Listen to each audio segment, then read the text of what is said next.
Fala galera, meu nome é Davi Caldas, você está no Intelectus Podcast, o seu podcast de teologia e assuntos afins. Esse é o episódio de número 55 e hoje nós vamos conversar um pouco sobre se a Igreja Adventista do Sétimo Dia é uma igreja exclusivista. Ou seja, a Igreja Adventista do Sétimo Dia defende que só os seus membros serão salvos, ela defende que apenas os seus membros são cristãos verdadeiros, todos os outros cristãos de todas as outras denominações não serão salvos, são cristãos falsos? Vamos responder essas e outras perguntas nesse episódio. Antes de começar, você já sabe, se você estiver ouvindo esse podcast no YouTube, não deixe de curtir, comentar, compartilhar, se inscrever no canal caso não seja inscrito e ativar o sininho de notificações para não perder as nossas atualizações. Se estiver ouvindo esse podcast em outra plataforma de vídeos ou de podcasts, também não deixe de divulgar este trabalho. Você também pode ajudar financeiramente este podcast fazendo um Pix para a chave davicaldasb, esse B é de Bezerra, @gmail.com. Dito isso, vamos começar o episódio.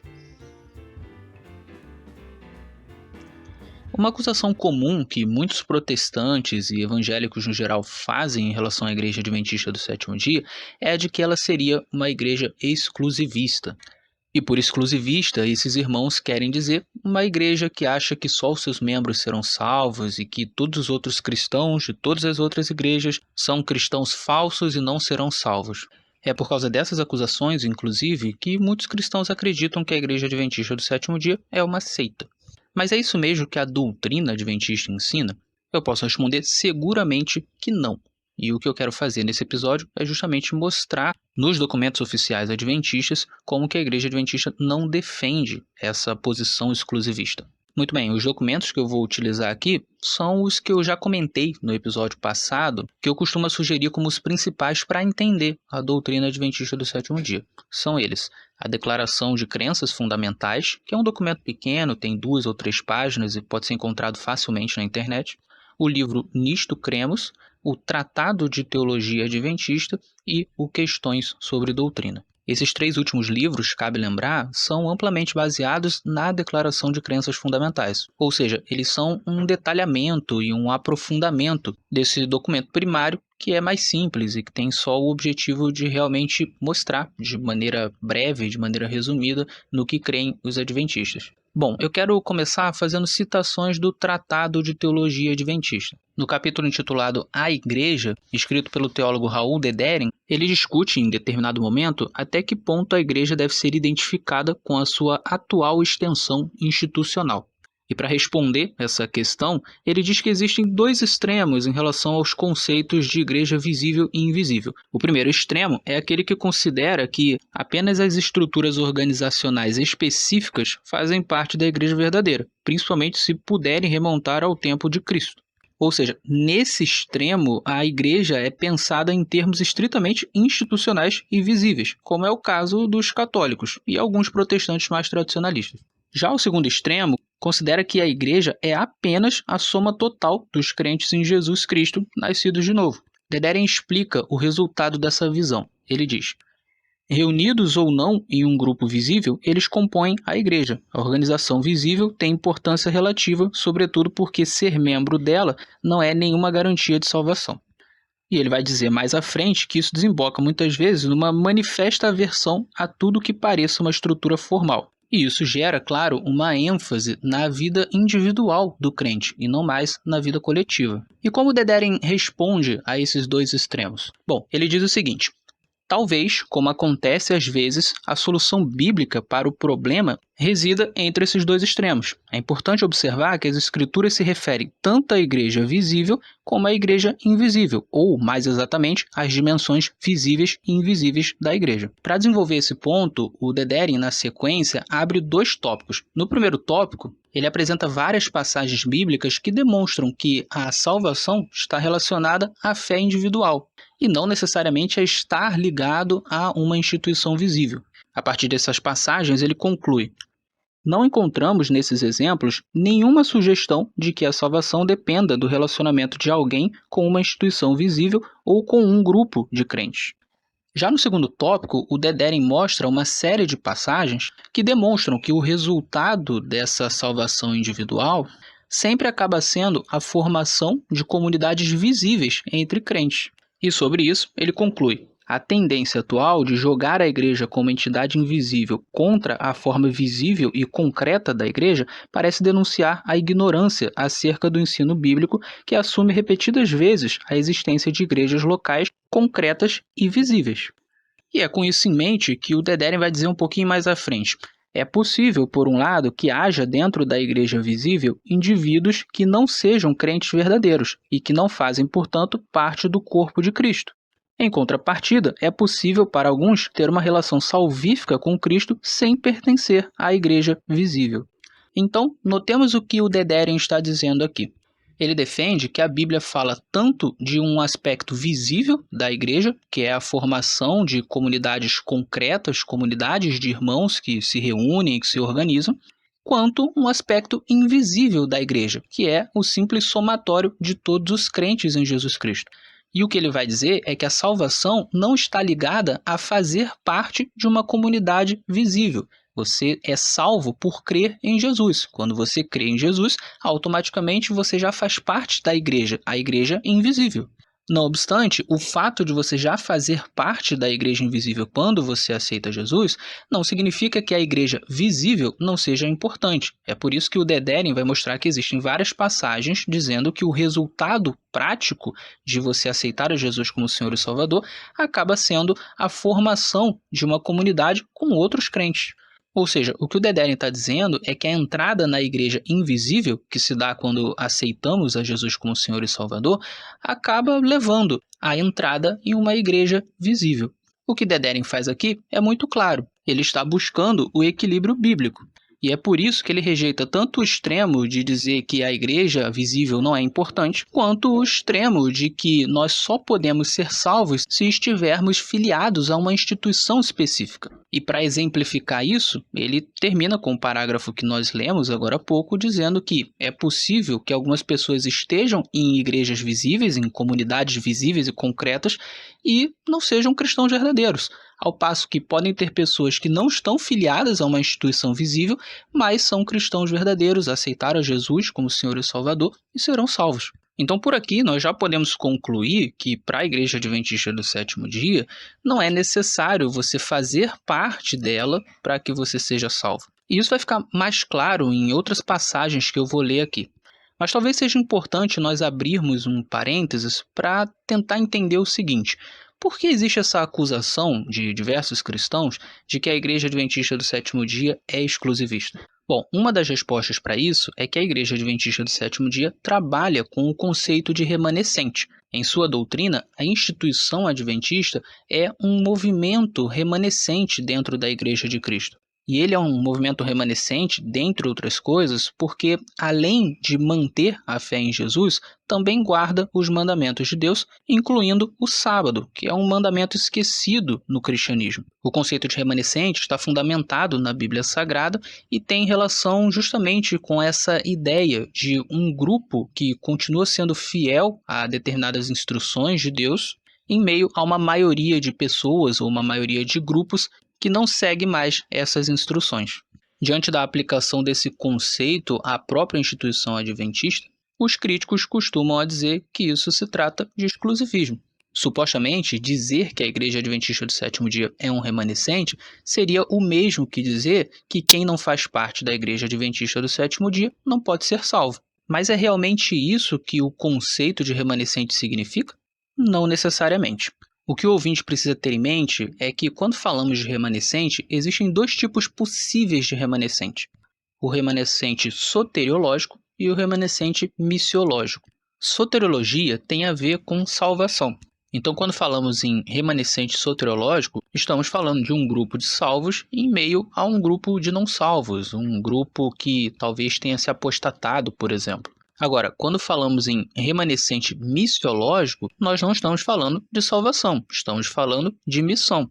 Esse tipo de remanescente seria um grupo que, no meio de outros, possui uma missão específica, uma missão exclusiva, uma missão que os outros grupos não estão desempenhando, embora devessem desempenhar. E esse é o X da questão. A Igreja Adventista do Sétimo Dia não se caracteriza como um remanescente soteriológico, ou seja, um único grupo que será salvo.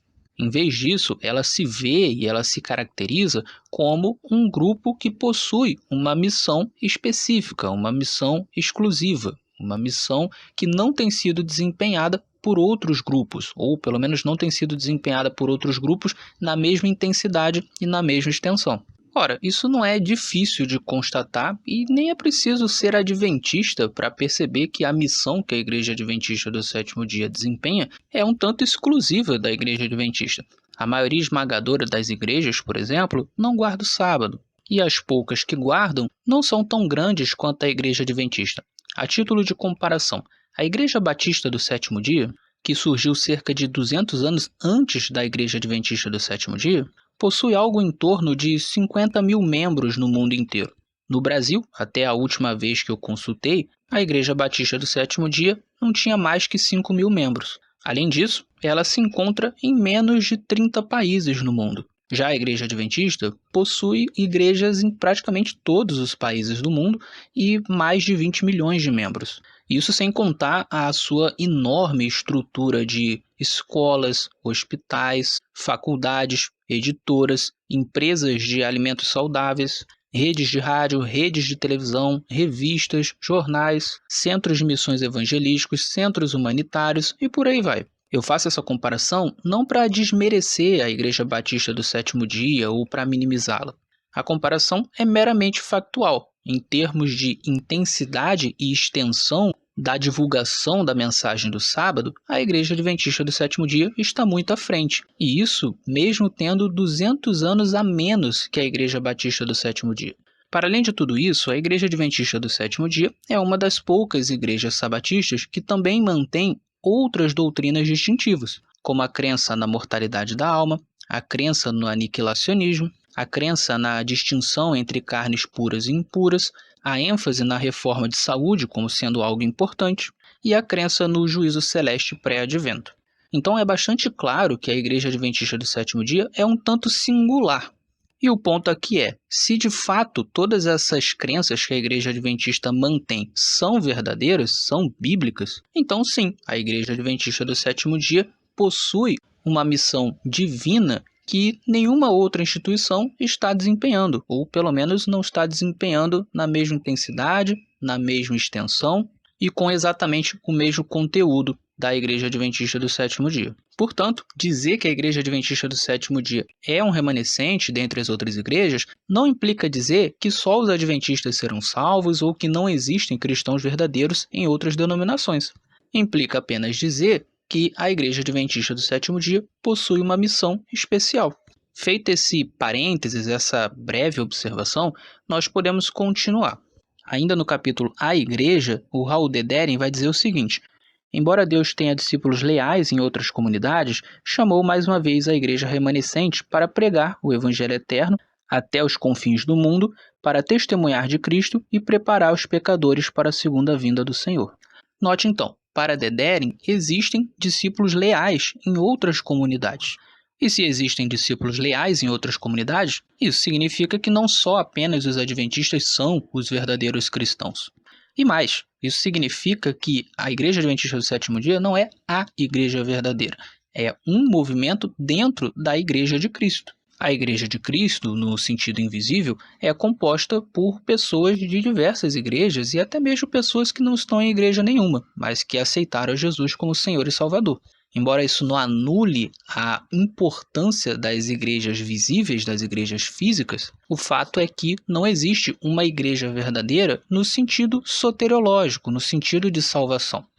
Nesse sentido soteriológico, nós só temos uma igreja, que é a igreja invisível, é o corpo místico de Cristo. E para fazer parte desse corpo, basta crer em Jesus Cristo. Algumas páginas adiante, sobre os adventistas do sétimo dia, Dederen vai dizer o seguinte: repudiam enfaticamente a ideia de que somente eles pertençam ao número dos filhos de Deus. Para os adventistas, todos quantos adoram a Deus segundo o que entendem ser a sua vontade, pertencem a ele e são membros potenciais do último remanescente. Não obstante, a eles foi confiada a tarefa de chamar homens e mulheres de toda parte para adorarem ao Criador, em vista da proximidade da hora do juízo, e advertir contra ceder à grande apostasia escatológica predita em Apocalipse 13. Em suma, o que Dedering está dizendo é que o povo de Deus está espalhado em todas as igrejas e essas pessoas serão salvas. O que diferiria os adventistas dos demais não seria a questão da salvação, mas sim a questão da missão. Foi dada à Igreja Adventista do Sétimo Dia a missão de advertir o mundo a respeito de diversas questões, como por exemplo o sábado, e que serão questões importantes do ponto de vista escatológico um pouquinho antes de Jesus voltar. Cabe ainda destacar que a Igreja Adventista do Sétimo Dia pode ser considerada um remanescente missiológico no sentido institucional, e ainda assim nós trabalharmos também com a ideia de um remanescente não institucional. Quando, por exemplo, Apocalipse 12, verso 17, fala de um remanescente que guarda os mandamentos de Deus e tem a fé em Jesus, esse texto não necessariamente está se referindo exclusivamente à Igreja Adventista do Sétimo Dia. Na verdade, é muito mais provável que o texto esteja se referindo às pessoas como um todo que creem em Jesus e guardam os mandamentos de Deus. Assim sendo, de um ponto de vista não institucional, é possível fazer parte do remanescente não sendo parte da Igreja Adventista do Sétimo Dia. Uma pessoa pode, por exemplo, crer em Jesus, guardar o sábado, apregoar essa mensagem, mas fazer parte de uma outra igreja, seja ela sabatista ou não, ou até mesmo não fazer parte de igreja nenhuma. Neste caso, ela faria parte do remanescente missiológico num sentido mais geral, num sentido mais invisível, num sentido menos institucional. Assim sendo, poderíamos dizer que existem dois tipos de remanescente missiológico, o remanescente institucional e o remanescente não institucional.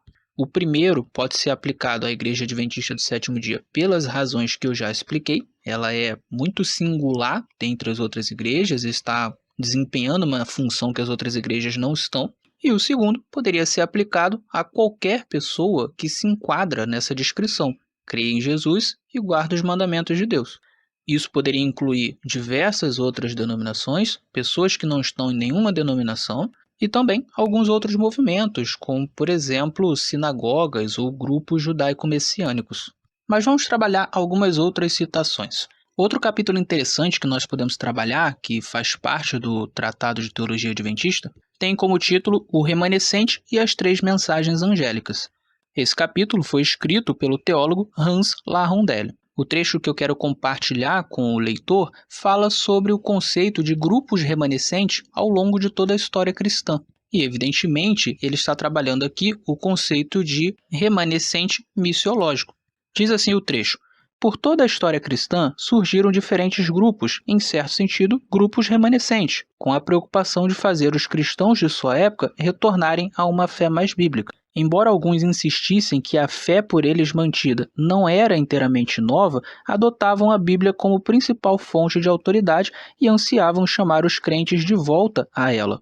Embora os adventistas do sétimo dia difiram desses grupos em diversos aspectos no tocante à doutrina e prática, possuem em comum com eles a imagem do remanescente, no sentido de levar seus contemporâneos a uma fé mais próxima das Escrituras. Na sequência a esse trecho, o LaRondelle faz um breve histórico de homens como Pedro Valdo, John Wycliffe, John Huss, Jerônimo, Lutero, Calvino, Zwingli, os movimentos anabatistas, os puritanos, o movimento pietista alemão, o movimento metodista e o movimento millerita.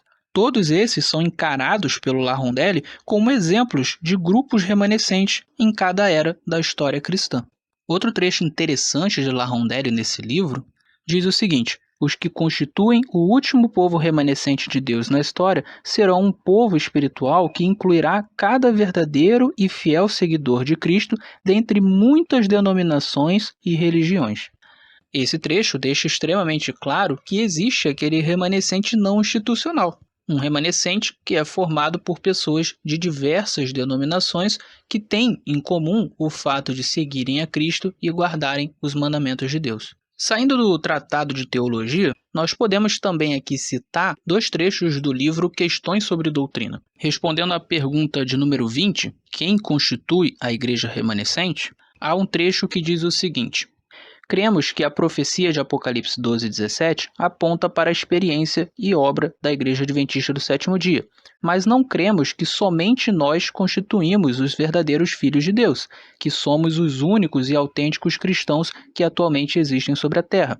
Cremos que Deus possui um grande número de seguidores fervorosos, leais e sinceros em todas as comunidades cristãs que, no dizer da pergunta, são testemunhas verdadeiras do Deus vivo, na época atual.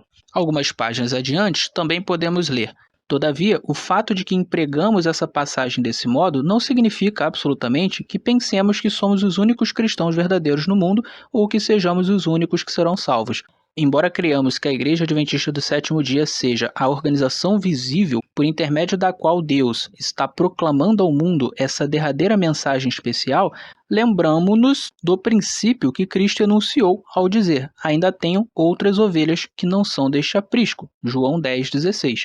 Os adventistas do sétimo dia creem firmemente que Deus possui um precioso remanescente, uma multidão de crentes fervorosos e sinceros em todas as igrejas, não excetuando a comunidade católico-romana. Eles vivem à altura da luz que Deus lhes outorgou.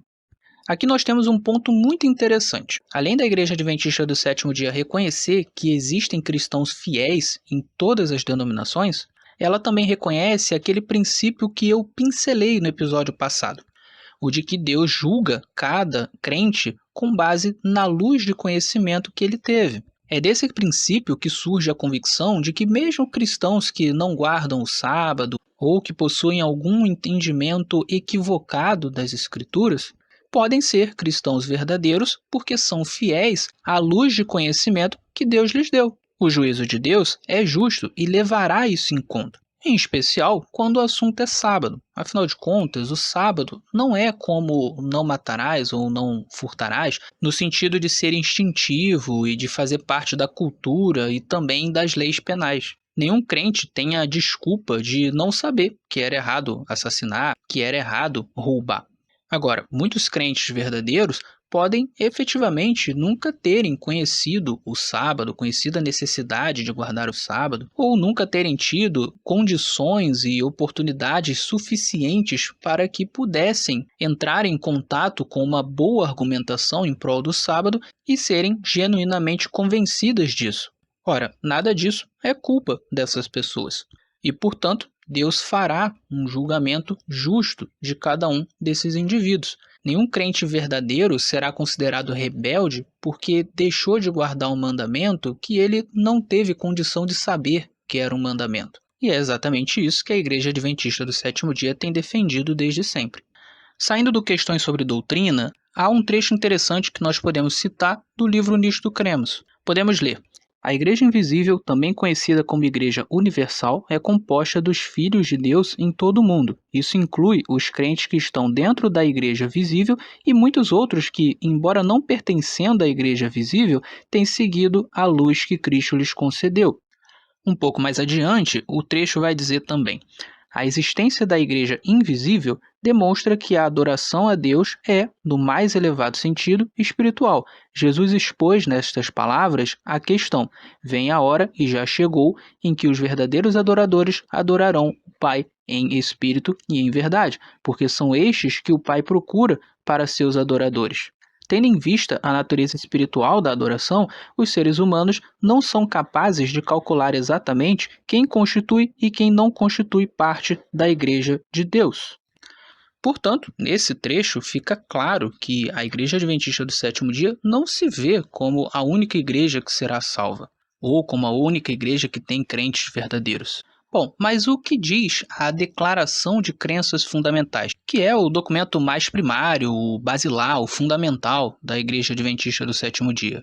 Vejamos, na crença número 12, intitulada A Igreja, a primeira frase é a seguinte: a Igreja é a comunidade de crentes que confessam a Jesus Cristo como Senhor e Salvador. Note que aqui não há nenhuma menção a uma instituição especial, nenhuma menção à Igreja Adventista do Sétimo Dia ou o que o valha.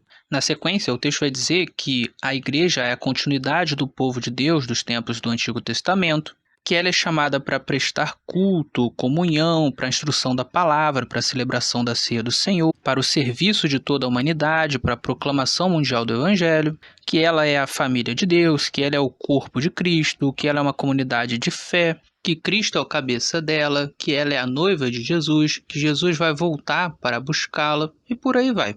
Não há nada no texto que diga que a igreja é apenas a Igreja Adventista do Sétimo Dia. A descrição que é dada aqui é uma descrição que claramente inclui toda e qualquer comunidade que crê no Senhor Jesus como Senhor e Salvador. Na crença número 14, intitulada Unidade no Corpo de Cristo, encontramos algo semelhante. Já na parte final do texto, onde se fala dos diversos membros da igreja espalhados pelo mundo, podemos ler: mediante a revelação de Jesus Cristo nas Escrituras, partilhamos a mesma fé e esperança e estendemos um só testemunho para todos. Esta unidade encontra sua fonte na unidade do Deus triuno, que nos adotou como seus filhos. Note que aqui a unidade da igreja está baseada na revelação de Jesus Cristo nas Escrituras. Ele é a nossa fé, ele é a nossa esperança e ele é o nosso testemunho. Portanto, aqui, mais uma vez, temos um sinal de que a Igreja de Cristo não é uma denominação específica, mas sim todo o conjunto de crentes em Jesus Cristo. O que une as mais diversas denominações, o que une os mais diversos crentes, é a revelação de Jesus Cristo nas Escrituras. Mas talvez o texto mais claro em relação à questão de exclusivismo nas crenças fundamentais seja o da crença número 13. Essa crença é intitulada O Remanescente e a Sua Missão. Podemos ler: a Igreja Universal se compõe de todos os que verdadeiramente creem em Cristo. Mas, nos últimos dias, um tempo de ampla apostasia, um remanescente tem sido chamado para guardar os mandamentos de Deus e a fé em Jesus. Esse remanescente anuncia a chegada da hora do juízo, proclama a salvação por meio de Cristo e prediz a aproximação de seu segundo advento. Essa proclamação é simbolizada pelos 3 anjos de Apocalipse 14. Ela coincide com a obra de julgamento no céu e resulta em uma obra de arrependimento e reforma na terra. Todo crente é convidado a desempenhar uma parte nesse testemunho mundial. Note então que, na crença que fala sobre o remanescente, a primeira frase já deixa claro que a igreja é composta de todos aqueles que creem verdadeiramente em Cristo. Ou seja, nem o remanescente é a única igreja, nem é verdade que não existem cristãos verdadeiros e que, portanto, serão salvos em outras denominações. O remanescente é um movimento dentro da Igreja de Cristo. E esse movimento possui uma missão específica para os últimos dias. De igual maneira, como já vimos, foram movimentos dentro da Igreja de Cristo o luteranismo, o calvinismo, o metodismo e por aí vai. Todos esses movimentos tiveram e têm a sua importância, mas nenhum deles é a própria Igreja de Cristo. Eles são, sim, partes da Igreja de Cristo. A Igreja como um todo, a Igreja em si, é uma coisa maior. Pois bem, eu poderia terminar o episódio por aqui. Nós já vimos todos os documentos oficiais e não existe nenhuma razão para crermos que a Igreja Adventista do Sétimo Dia ensina o exclusivismo, ensina que só ela vai se salvar, que só ela tem cristãos verdadeiros. Mas eu acredito que é importante mencionar aqui alguns textos de Ellen White a esse respeito. Não porque Ellen White seja base para a doutrina adventista. Como já vimos em outros episódios, a base para a doutrina adventista é a Bíblia. Mas porque muitos críticos acusam Ellen White de ensinar um exclusivismo. E uma vez que isso não é verdade, é importante nós citarmos alguns textos dela aqui. O primeiro texto dela que podemos citar está em Testemunhos para a Igreja, volume 6, páginas 71 e 72. Diz o seguinte: o Senhor tem seus representantes em todas as igrejas. A essas pessoas, as decisivas verdades especiais para estes últimos dias não foram apresentadas sob circunstâncias que trouxessem convicção ao coração e à mente. Portanto, ao rejeitar a luz, elas não romperam sua ligação com Deus. Um pouco mais adiante, Ellen White vai dizer: muitos que não se acham unidos a alguma igreja e que parecem ser completamente indiferentes às reivindicações de Deus, no coração não são assim indiferentes como parecem. Até os menos religiosos têm seus momentos de convicção em que lhes advém o anseio de algo que não possuem. Note que o que Ellen White está ensinando aqui é aquele princípio de que Deus julga cada um segundo a luz que recebeu. E ela considera que algumas pessoas não receberam a mensagem de uma maneira adequada, de uma maneira que fosse suficiente para gerar convicção no coração. Ela também fala sobre pessoas que não estão ligadas a nenhuma igreja e que ainda assim possuem uma relação com Deus. E a conclusão de Ellen White é que essas pessoas são filhos legítimos de Deus, assim como também pessoas que estão nas mais diversas denominações. Ela diz muito claramente que Deus tem seus representantes em todas as denominações.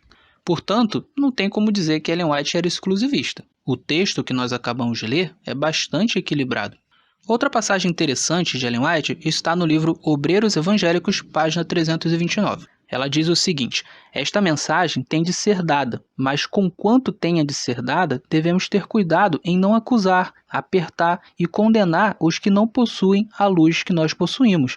Não devemos sair de nosso caminho para fazer duras acusações aos católicos. Entre eles, existem muitos que são conscienciosíssimos cristãos, que andam em toda a luz que sobre eles brilha, e Deus operará em seu favor. Veja que Ellen White, que se considerava protestante, diz que até mesmo entre os católicos existem cristãos verdadeiros. E a postura que se deveria ter em relação não só aos católicos, mas a qualquer pessoa que não tivesse o mesmo entendimento dos adventistas, não deveria ser de acusação e de pré-julgamento. Afinal, Deus conhece a sinceridade do coração de cada um. Dois outros textos interessantes estão no Grande Conflito, página 383 e 390. No primeiro trecho, Ellen White diz: no capítulo 18 do Apocalipse, o povo de Deus é convidado a sair de Babilônia. De acordo com esta passagem, muitos do povo de Deus ainda devem estar em Babilônia.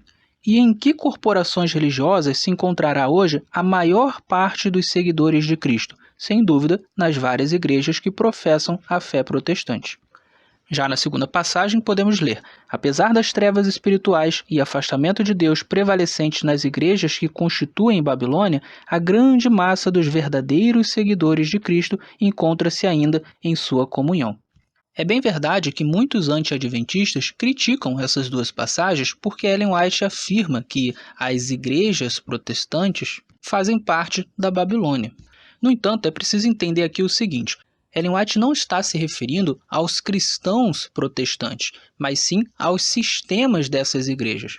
Para ela, esses sistemas eram corrompidos, assim como o sistema católico romano. Por quê? Porque são sistemas que defendem, por exemplo, a guarda do domingo, a abolição do sábado, a imortalidade inata da alma, o tormento eterno e por aí vai. Ou seja, seriam sistemas com doutrinas antibíblicas. Não obstante, apesar dela chamar esses sistemas de Babilônia, ela não tinha a mesma visão sobre as pessoas que estavam nesses sistemas. E é isso o que esses textos deixam muito claros. Ela afirma que a maior parte dos verdadeiros seguidores de Cristo estão nessas igrejas. Ou seja, essa é uma declaração não exclusivista, é uma declaração que reconhece que em todas as igrejas existem crentes verdadeiros. E se eles são verdadeiros, evidentemente, eles serão salvos. É óbvio que em algum momento da história, se esses sistemas realmente são errados, Deus convidará os crentes a saírem desses sistemas, até porque eles se tornarão cada vez mais corrompidos. Contudo, enquanto esse momento não chegar, os crentes verdadeiros que ainda estão nesses sistemas continuam sendo crentes verdadeiros. E se eles morrerem antes desse grande momento chegar, eles estarão salvos. A salvação não está condicionada a necessariamente sair desses sistemas. Por quê? Porque é possível uma pessoa sincera estar dentro desses sistemas. Finalmente, para terminar, existe um texto que eu gosto bastante de Ellen White, na qual ela elogia grandemente os primeiros reformadores e os coloca como exemplos para os adventistas. Esse texto está no livro Profetas e Reis, nas páginas 626 e 627. Podemos ler: os reformadores, cujo protesto nos deu o nome de protestantes, sentiram que Deus os havia chamado para levar a luz do Evangelho ao mundo, e no esforço para fazer isto, estiveram prontos para sacrificar suas posses, sua liberdade e a própria vida. Em face de perseguição e morte, o Evangelho foi proclamado longe e perto. A palavra de Deus foi levada ao povo, e todas as classes, altos e baixos, ricos e pobres, cultos e ignorantes, avidamente estudaram-na por si mesmos. Estamos nós, nesta batalha final do grande conflito, tão fiéis ao nosso encargo como os primeiros reformadores o foram ao seu? Em suma, neste trecho fica claro que, para Ellen White, primeiro, os adventistas eram protestantes, ela se coloca como uma protestante, e segundo, os primeiros reformadores e a reforma protestante como um todo eram e deveriam ser exemplos para os adventistas.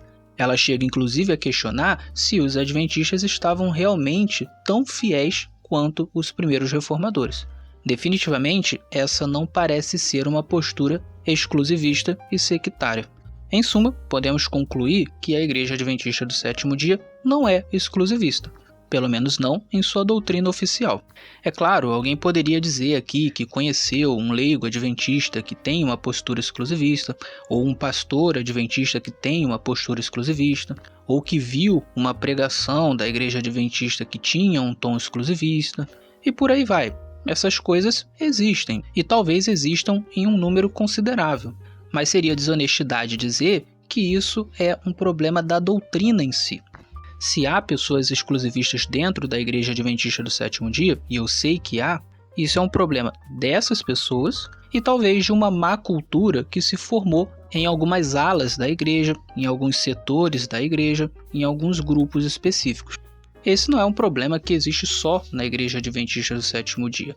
Toda a igreja possui essa problemática de haver uma diferença entre aquilo que a doutrina diz e aquilo que alguns membros ou muitos membros fazem na prática ou entendem na prática. Mas quando isso acontece, esses membros, evidentemente, estão indo contra a doutrina. O que se precisa fazer, portanto, não é combater a doutrina que está correta, mas sim combater a má compreensão e a má prática daqueles membros que estão indo contra a doutrina. Eventualmente, uma reforma terá que ser feita não só entre os leigos, mas também entre os próprios pastores e entre os próprios administradores da igreja, porque essas pessoas também erram. E note, não há nenhum problema em reconhecer isso. A igreja, em sua administração, em seu pastorado, pode errar. A Igreja Adventista do Sétimo Dia, uma vez que se vê como protestante, entende que a instituição igreja não é infalível.